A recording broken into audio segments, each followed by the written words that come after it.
Is it really a human invention when you've made some kind of little modification? So assessing it as if it exists in isolation or in a vacuum is really misleading. That's the mistake that innovation has done in the past. And just how spectacular this planet is.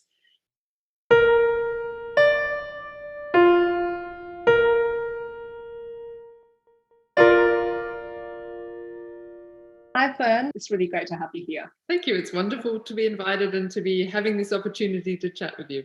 You are originally from Australia and now you are in the beautiful country of Norway. How did you get from here to there? People say you move to Norway for either love or money. And in my case, I took a job. And it was a postdoc position at a university in Norway. My PhD was across the natural and the social sciences. I chose to do an interdisciplinary PhD across those two different faculties. And people said, "You're not a specialist in anything. What are you? It doesn't make sense. You'll never get a job." So when I saw this advertisement while my PhD was being examined for a postdoc in Norway that was looking for someone with exactly my interdisciplinary skills, I thought, oh, I have to apply because I'm never going to get a job, which has turned out to be not true at all. Interdisciplinary skills are in high demand. But I was looking and open for opportunities to work abroad, and Norway came across the table and I jumped at it. And I haven't left. I plan to be here a couple of years and move on, but I've been here now about 15 years. Not in the same place. I've moved from the south of Norway to the north, and I just love the Arctic part of Norway. It's absolutely beautiful. It's extremely different to Australia, obviously, very exotic. And the Norwegian culture has a lot going for it. So I've been unable to leave. You've worked on lots of really interesting projects. Some of the technologies included biotech, GM maize. So maybe we can start with that. What was that project and what did you learn from it? Sure.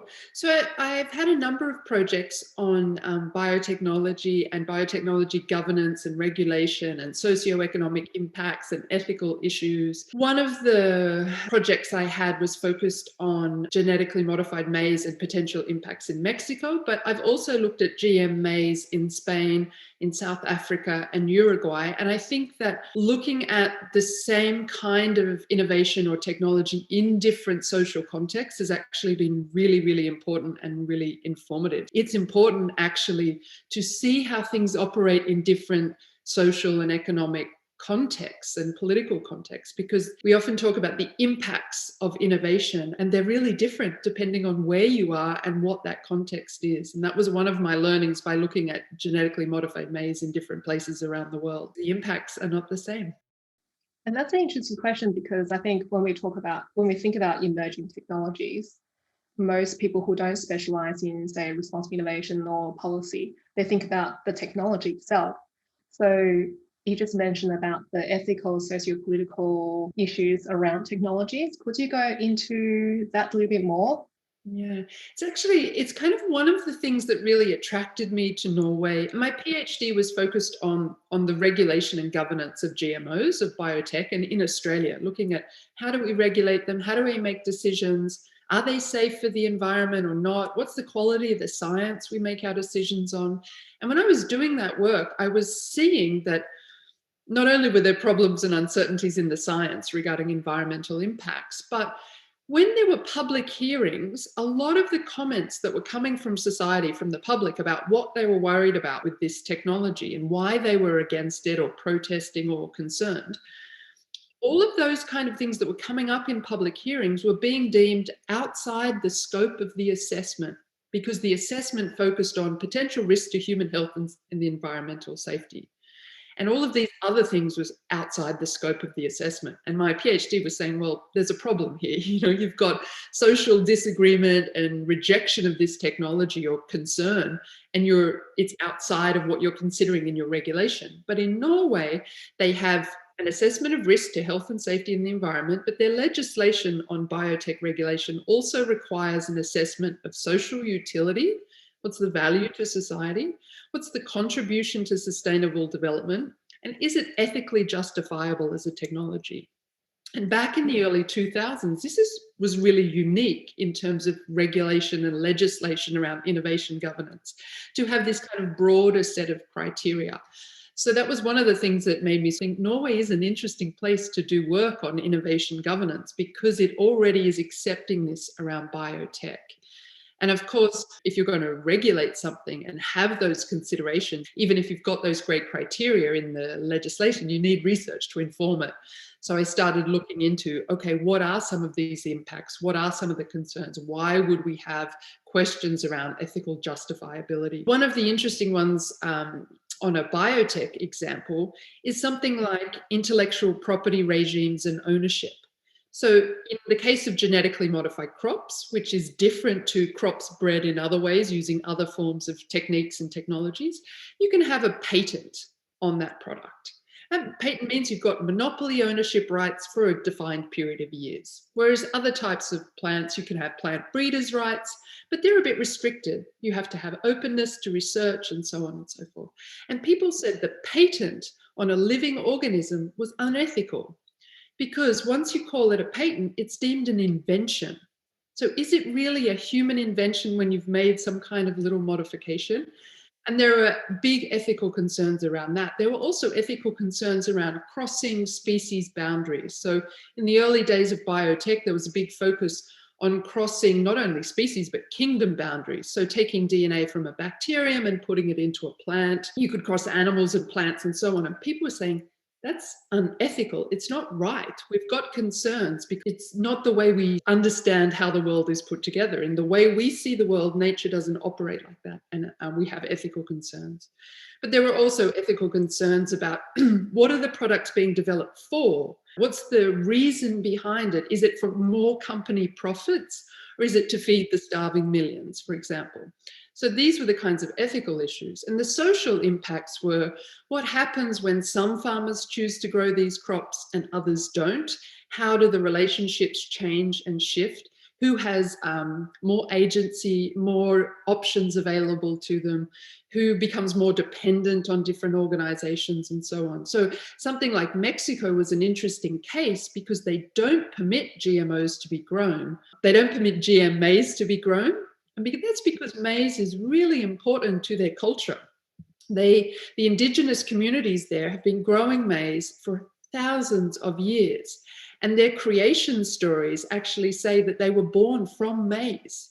They weren't made from Adam and Eve, they were born from maize. So it has this deep cultural significance. And there was documentation that genetically modified DNA was getting into their traditional and native maize varieties. And of course, they didn't have the kind of scientific laboratory equipment in these small rural indigenous communities to check if GMOs were there. They didn't have a worldview or a language that talked in terms of genes to be able to think about, do we care if our crops of these ancient varieties are contaminated?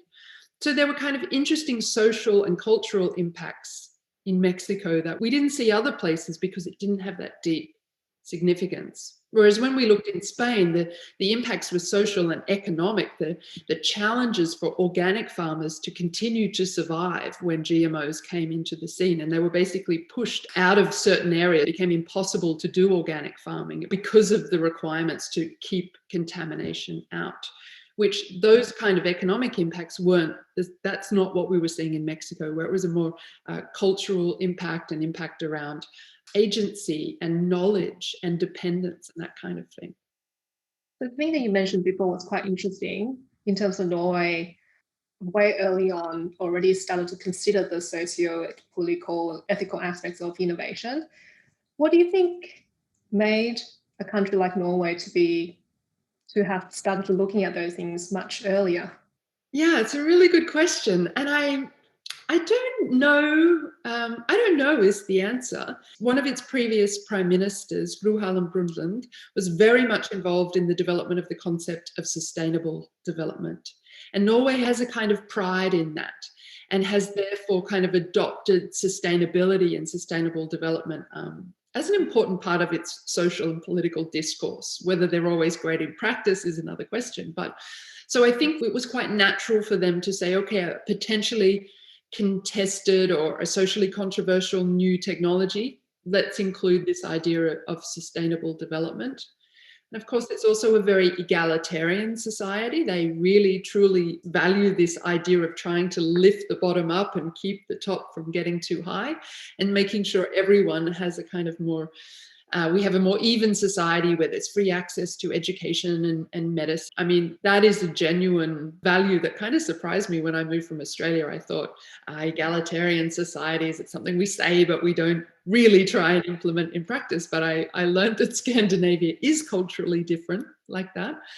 And I think that that can also make you sensitive to social impacts. We're not okay with things creating big divides between sectors of society, and therefore we want to take into account how this might play out in society, how it might redistribute power or money or control or whatever. We want to try and make sure that we're not giving certain groups a huge amount of advantage. We want to try and make sure we're in a society where there is a baseline in which we want to maintain. So I think that they have the sensibility to social utility and social impacts, potentially because of that egalitarian society value that they have.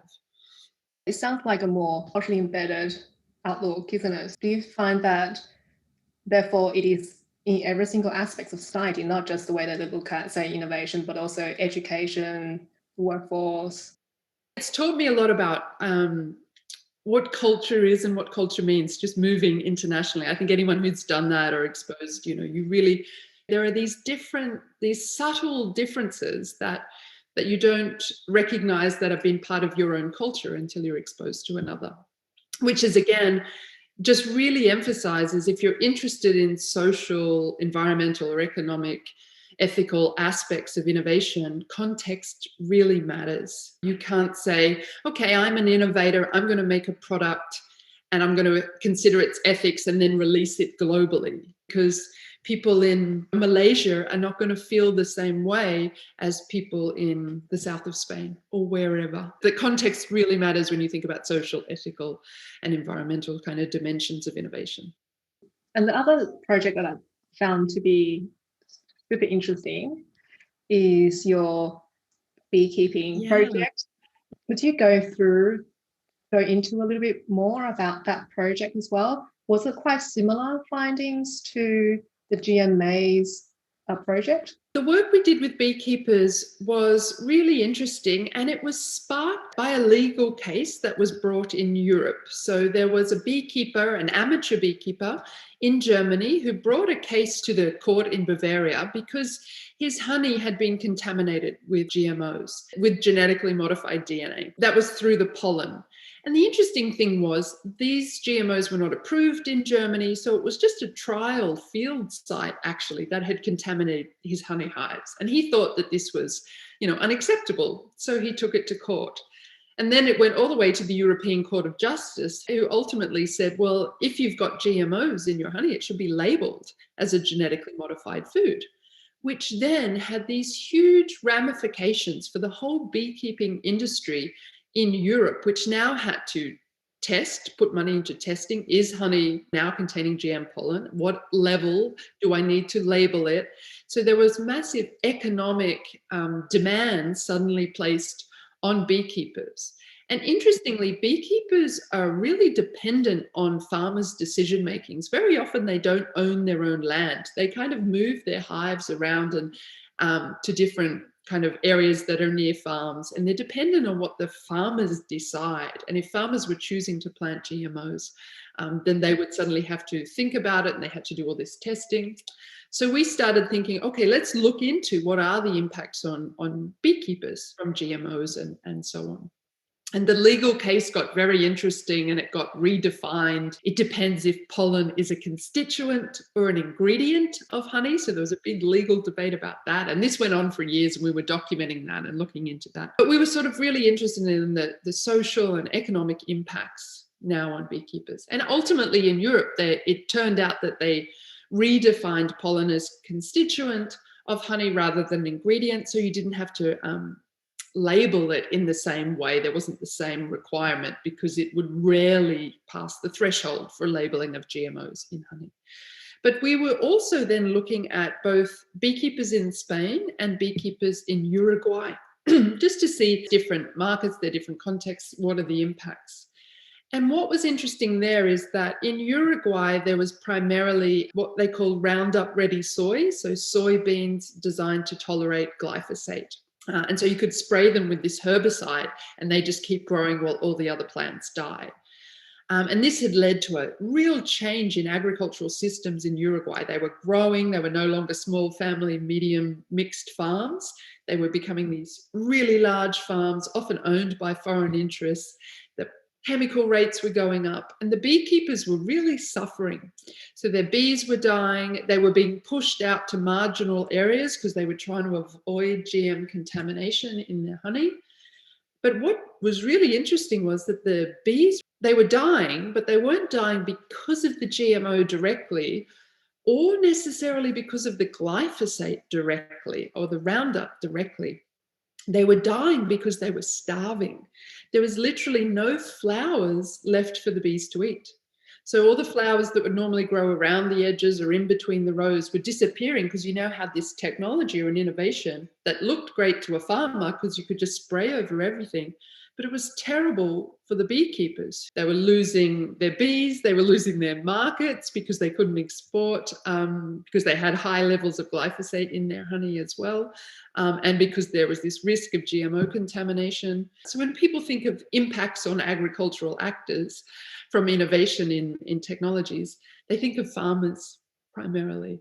And so we were saying, well, you've got this other group that's really vulnerable because they depend on farmer decisions and they can't often decide what gets done, but they're impacted. And you've got these unexpected impacts. When you look at regulation, it's often asking, does the technology kill a bee, for example, just to simplify? And the regulation does some testing and says, no, the technology is safe for bees. But then when you look in the field and the context of the practice that's required for that technology to work, it's the context, the system of practice that has the impact. And that's not considered in the regulation very often. And it's hard to do, of course. It's hard to consider that system of practice. But in reality, a GM crop or any other innovation doesn't exist outside of that relational network that makes it function in practice, in reality. So assessing it as if it exists in isolation or in a vacuum is really misleading. It doesn't work like that in practice. So the beekeepers really taught us about the importance of looking at the whole system and considering unexpected impacts, considering vulnerable groups. We really learned a lot from working with those actors, actually. Can you explain a little bit about the methods that you use to look at these kind of projects? Because it sounds quite complex, right? You've got so many different stakeholders, so many different things. And of course, technology is being disruptive or new. It's very difficult to even start mapping out different issues. Could you work through how do you start a project? I mean, it's different in the different projects, right? And I'm quite eclectic, and my team has been eclectic. So the methods we use depend a lot on who's in the team, who's doing the research, what are our questions, what are your specialties, what do you know, what are we trying to access, do we have the language, do we have the skills, do we have the time, do we have the money? So there are a lot of factors that feed into what methods you use. Often we're using a combination of social science and natural science methods, but in these socioeconomic impacts of a whole system, they're often more social science. That's things like interviews and ethnographic work and talking to people, participating in their collectives and their group discussions and so on. You might be monitoring literature in terms of their newsletters, their conversations on blogs, all of these kinds of things. But it's engaging with the actors. But we had a really interesting method that we used in a project called the Agricultures Project. So we said we want to understand the difference between organic agricultural systems, genetically modified agricultural systems, conventional chemical systems, and small-scale agroecological. Whew, that's a huge question.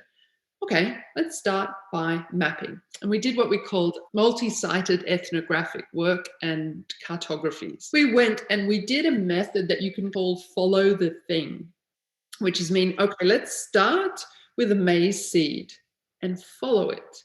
Where does it go? How does it go from being, how did it get to be a seed? Where did that come from? Who was involved? And then you follow it through the whole farming system or the agricultural system. And you think that's a farm and a supermarket.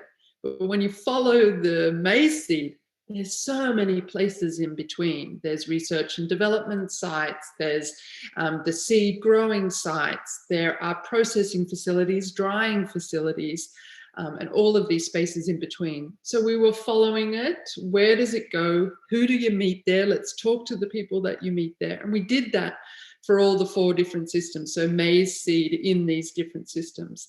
And then we literally drew maps and we collected information at each of the, what we were calling nodes. So the farm was a node, a drying facility was a node.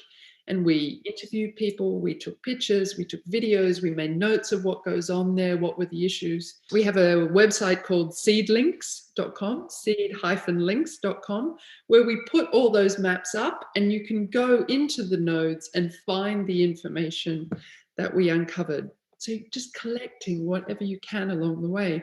But for social impacts, you have to talk to people. You have to talk to them and you have to find ways to follow their conversations in various spaces, not only the conversations they have with you directly in an interview, where they might tell you things that they think you want to hear, but follow their conversations through other means and methods and ways.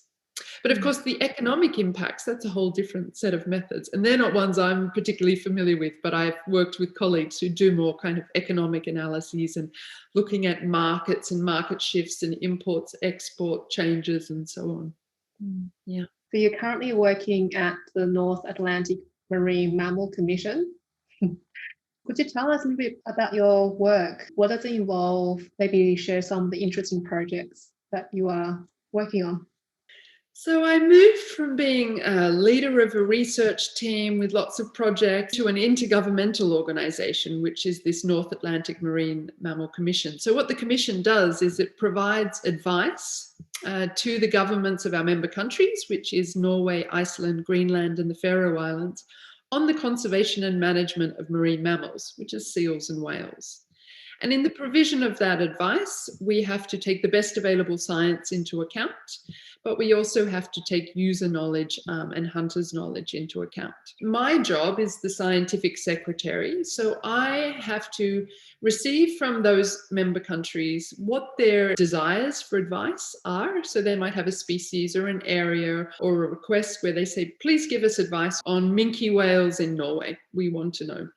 How are they going? How many could we potentially hunt? Because all of these countries hunt these animals as a local and sustainable food resource. And often the advice begins around catch and harvest levels that are sustainable. But of course, these days, there are so many issues that are affecting marine mammals in terms of climate change, pollution, noise disturbance from shipping, and so on. And we have to take all of these issues into account when we're giving management advice. And my job is to collate that advice, to bring the scientists who are experts in that field together and have them meet and discuss the requests that we've had and deliver their advice. And I have to write it up. So they might meet for 4 or 5 days to discuss it. And that could also be meetings over several years.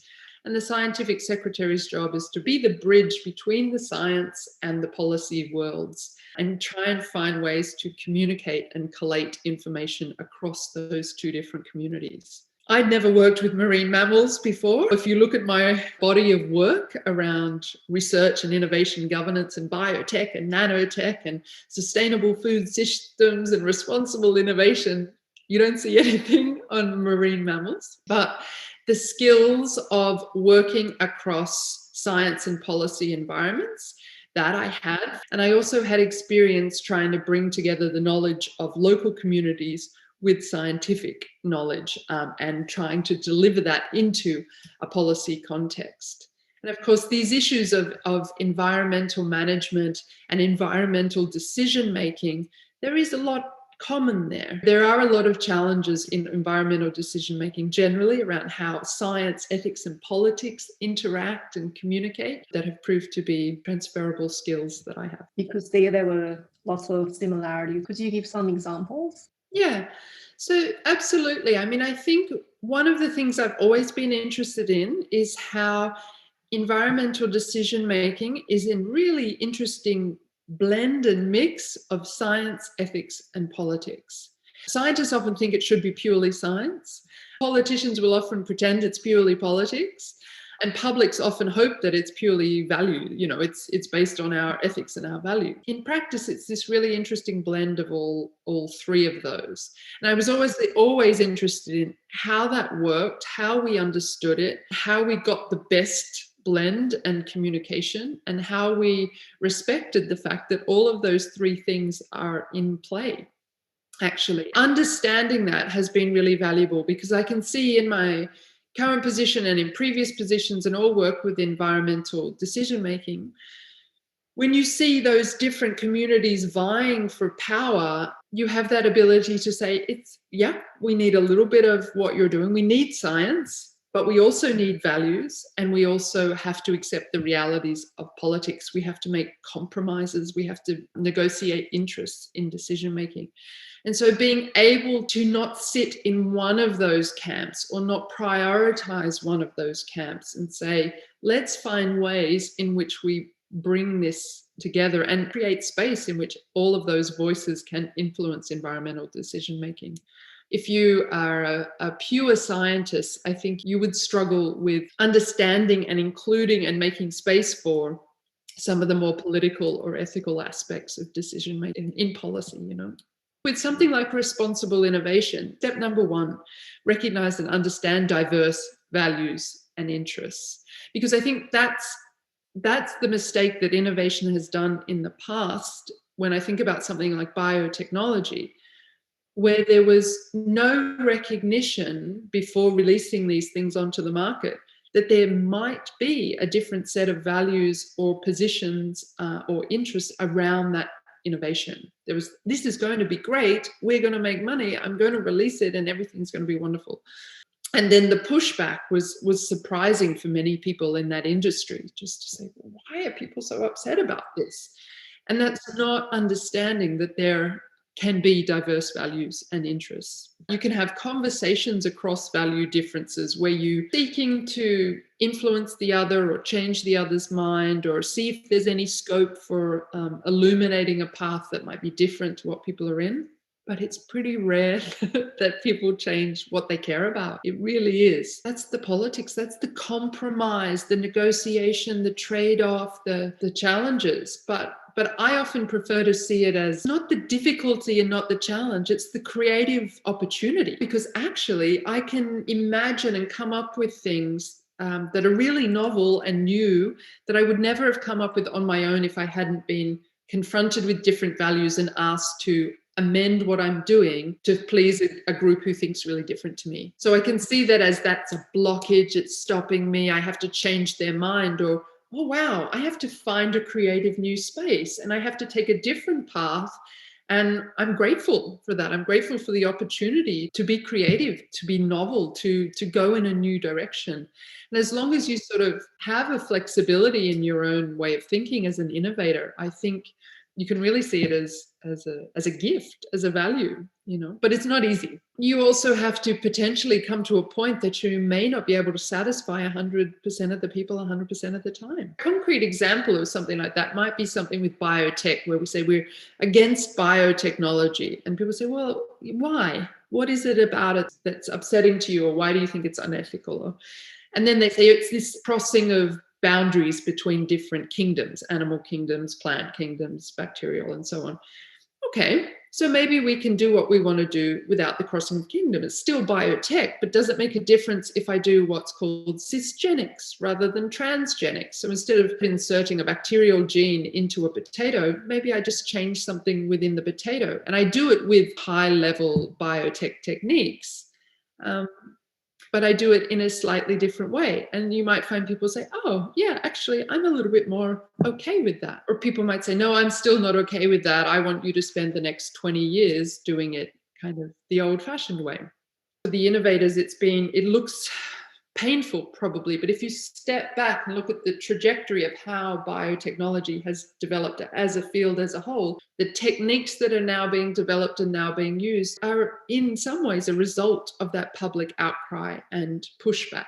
So you might not have come up with something like genome editing if you hadn't had that pushback. There's still pressure and attempts to change genome editing as well. It's not like, okay, that's a perfect point. No, now let's think about how we shape that. And that's what public protest does. That's what regulation does. And that's what all these soft types of governance do. Things like RRI, where it's not regulation, but it's still trying to shape and mold where we're going. Not because we're ever going to get to the perfect place where we've got perfect social and ethical harmony in our innovation systems, but the pushback, the navigation, the kind of attempt to find common ground and solutions, that's what's important. Let's do an exercise. Let's just say, let me step into your shoes, which means I can now look at emerging technologies with a critical eye, right? And let's just say it's Sunday, I'm having my breakfast and I'm watching the news, and I see that a commercial space company has landed on a planet somewhere. Apart from the technical achievement of being able to get there, what else should I be looking at? What else should I be thinking?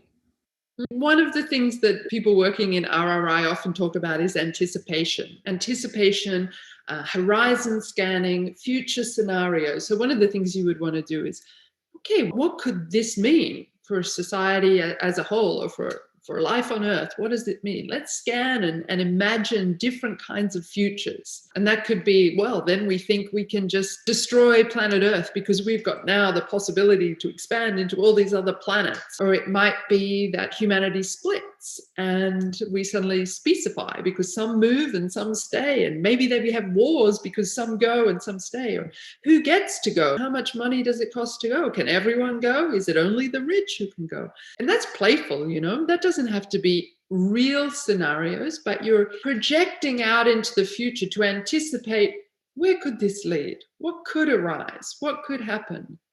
And I would say you would want to think about some of these classic things like power.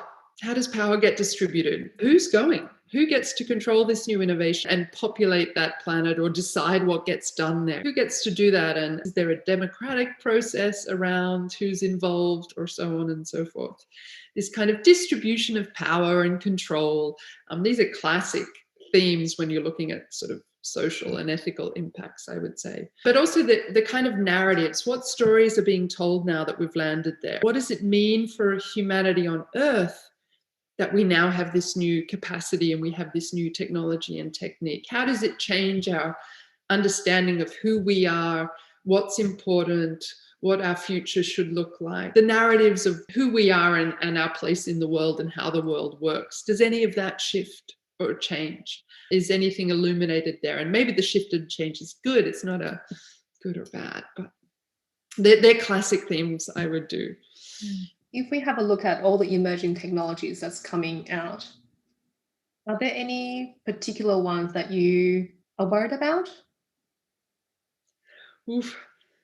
I mean, it's funny. My initial reaction is to say that I'm worried about all the emerging technologies coming out, but that's because of the kind of person I am, and I know many of them will bring wonderful changes in my life. I mean, I use a mobile phone, I drive a car. I mean, I'm not, you know, I do use new technologies, but there is a part of me that is always hesitant, and that's just naturally who I am. I think I'm passionate about life on this planet. I'm passionate about the diversity of life we have and planet Earth and the future of life on Earth. And there is a hesitancy in me around emerging technologies, but I recognize that is also problematic. You know, it's something that I do reflect on, because I think if we want to actually make a difference in terms of the future of life on Earth, we need innovation.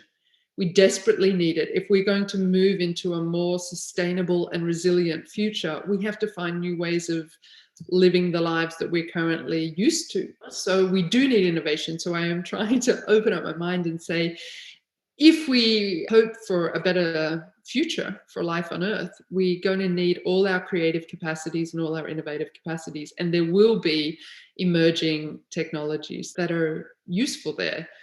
But things like the role of artificial intelligence and algorithms and the mapping and the kind of ability to monitor our societies and monitor our movements and our interactions and target things more specifically to who we are and what we might want and what we might want to purchase and buy. And that makes me deeply uncomfortable. But I'm sure there's potential in there as well. And this is why I need to be exposed to people with different values to mine to highlight to me the values of some of these technologies.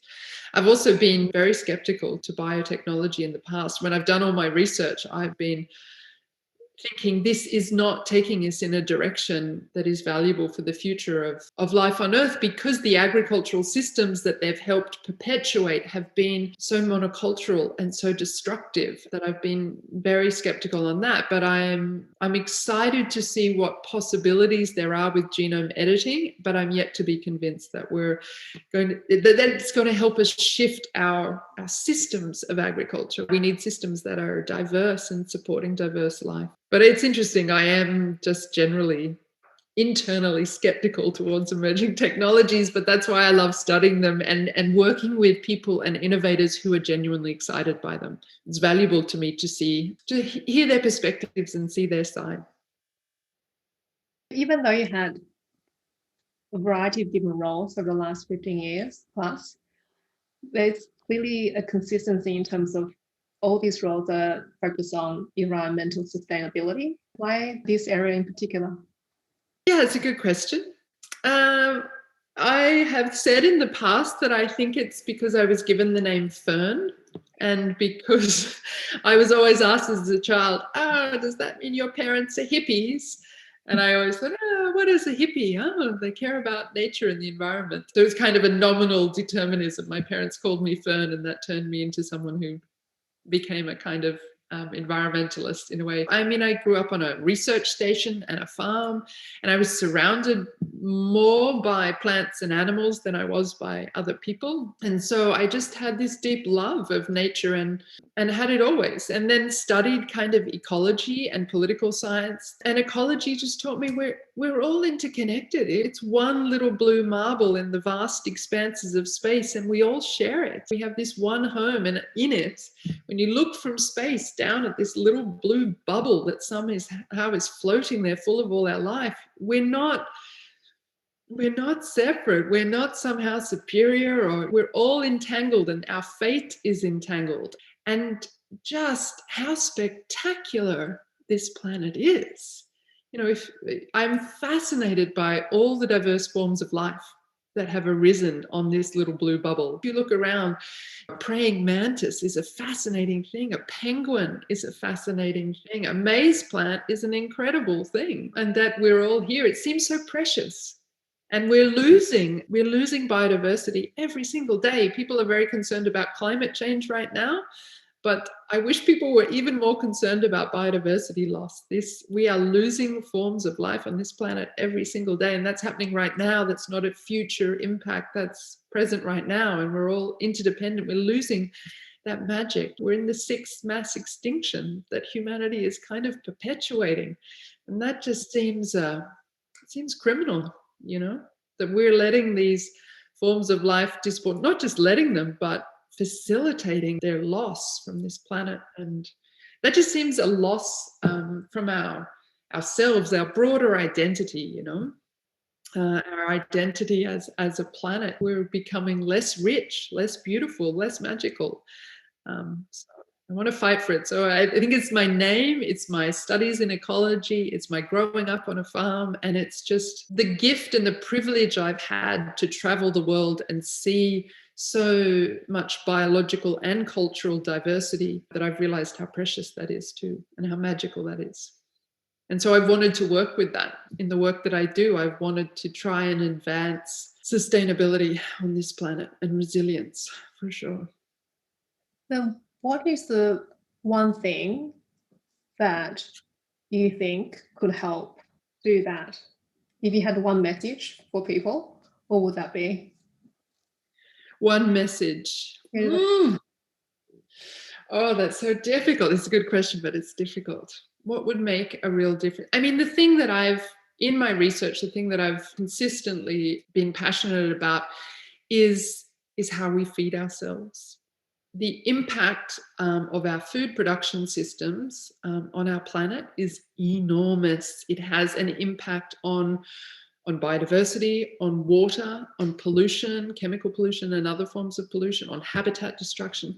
What we eat and how we feed ourselves is crucial. And I think if people really took the time to reflect over what they put in their mouth, and it's interesting because it's your basic relationship with nature. How you feed yourself is the foundation, how you relate to nature. And people, we do it, if you're lucky, in industrialized society, you'll feed yourself at least 3 times a day, probably more. And yet we don't often think about, where does it come from? Who developed it? How is it impacting the planet? How is it impacting me?